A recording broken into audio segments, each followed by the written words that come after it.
Salut à tous aujourd'hui pour une nouvelle vidéo. Et je marche toujours mes mots quand je dis ça. Donc salut à tous, salut, ça va à tous. On se rejoint aujourd'hui pour une nouvelle vidéo et là je parle avec les écouteurs. Alors normalement c'est pas trop mal parce que ce matin j'ai pu téléphoner avec et on m'a rien signalé. Donc voilà, je parle avec, ça vous permettra d'avoir un petit aperçu, il faut que j'articule, de ce que ça donne en communication et en capture sonore en appel pour votre interlocuteur. Allez, de suite on va revenir avec le téléphone. Allez, on se retrouve pour la suite de ce test express sur les écouteurs. Donc, le contenu de la boîte, très simple. Deux paires d'écouteurs, le câble de rechargement, de la lecture, il n'y a pas le français dessus, mais c'est très simple, c'est des écouteurs. Le petit boîtier de rechargement, sur ce boîtier, on aura quoi? On aura un port type C, on aura 3 LED qui vont vous dire un peu le niveau de charge des écouteurs. Donc les écouteurs, ils sont plutôt classiques, mais avant de voir la suite, on va aller voir déjà les caractéristiques. Allez, on se retrouve sur le site Super EQ, parce qu'ils ont un site, oui. Donc, ces écouteurs qui sont à 59,99, les frais d'expédition seront calculés au moment du paiement. Donc, si c'est en deux couleurs, en noir et en noir, sauf qu'il y a envoyé d'Europe et envoyé de Hong Kong, ça change tout hein, pour la taxe. Donc, on va passer aux spécificités. Donc, Bluetooth 5.2, réduction du bruit actif, donc le mode ANC. Bon, on va parler de suite. Donc, Bluetooth 5.2, c'est la dernière norme Bluetooth qui permettra d'avoir une latence réduite pour les films. Ça marche très bien, ne vous inquiétez pas, les films, nickel. Par contre, pour les jeux, comme d'habitude, le même discours. Malgré le Bluetooth 5.2, malgré, bon, il n'y a pas de mode jeu, hein, mais même quand il y a un mode jeu, c'est pas encore ça, hein, c'est pas parfait, c'est normal. Il n'y a que les écouteurs filaires qui pourront faire la différence. Réduction de bruit actif d'un mode ANC qui réduit le bruit. Alors, c'était 33 décibels, si je me trompe pas. Et donc, ça permet d'atténuer le bruit ambiant. Ça marche plutôt bien. Plutôt correctement, ouais. Durant mes tests, j'ai trouvé que c'était plutôt correct. Bon, c'est des écouteurs qui sont à 50 €. Donc déjà, on a une réduction du bruit active. On a aussi un mode transparent qui permet, elle, d'atténuer les bruits extérieurs quand tu vas courir, par exemple.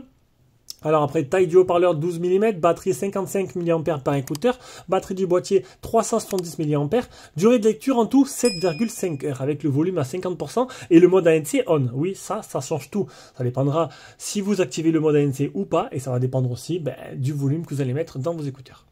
Donc on continue. Donc le mode ANC c'est 35 décibels. Je me suis trompé. Donc le Bluetooth 5.2, bon, c'est des écouteurs qui sont tactiles, le tactile réagit plutôt bien. Donc vous laissez appuyer pour passer d'un mode à l'autre, vous appuyez une fois, ça fait pause, vous appuyez deux fois, vous changez de musique. Donc c'est plutôt simple, il n'y a pas d'application hein, qui fait office d'application, tout simplement, qui permet de modifier, rien du tout. Donc pas d'équaliseur, pas de charge sans fil. Un mode transparent, le toucher, ça je vous l'ai dit. Donc au niveau de l'autonomie, pour être plus précis, 11 heures sans Bluetooth. Avec le Bluetooth, oui, bien sûr, sinon ça marche pas. 11 heures, ça c'est vraiment, c'est les écouteurs où l'autonomie est annoncée pour le plus élevé que j'ai pu faire pour le moment. Voilà. Donc 11 heures max, sans aucune spécificité activée. 8 heures si vous utilisez le mode ANC et 30 heures au total avec le nombre de chargements que vous pouvez bien sûr charger plusieurs fois les écouteurs dans le boîtier. Voilà, donc c'est plutôt simple. On va passer maintenant aux écouteurs. Donc niveau de la forme, voilà. Niveau de la forme, bon, ils sont bien gros quand même, hein, donc on peut comprendre les 11 heures maintenant, donc il y a une grosse batterie. Ah, bon, même pas tout propre, hein, je vais nettoyer bien proprement, hop, ils m'ont lâché les doigts. Donc la petite surface taltique qui se trouve ici, et une forme, alors on aime ou on n'aime pas, si maintenant tu veux des écouteurs à grosse autonomie, c'est vrai que c'est un bon compromis. Voilà, mais sinon... c'est vrai qu'ils sont pas tout fins, ils sont pas bâtons, ils sont pas design, ils sont pas sexy, on peut pas tout avoir. Et on va parler maintenant du principal, qui est le son. C'est pas fou. Alors comme d'hab, j'essaie de mettre une petite note de 0 à 10, c'est un petit 6,5. Voilà, il y a un peu des basses, c'est pas super clair, ça pète pas aux oreilles. Et voilà. Donc on va dire que l'essentiel est ailleurs. J'adore cette phrase. Ça résume tout et n'importe quoi en même temps. Voilà. Donc c'était... Je vous mettrai un petit lien en dessous dans la description. Donc si vous intéresse.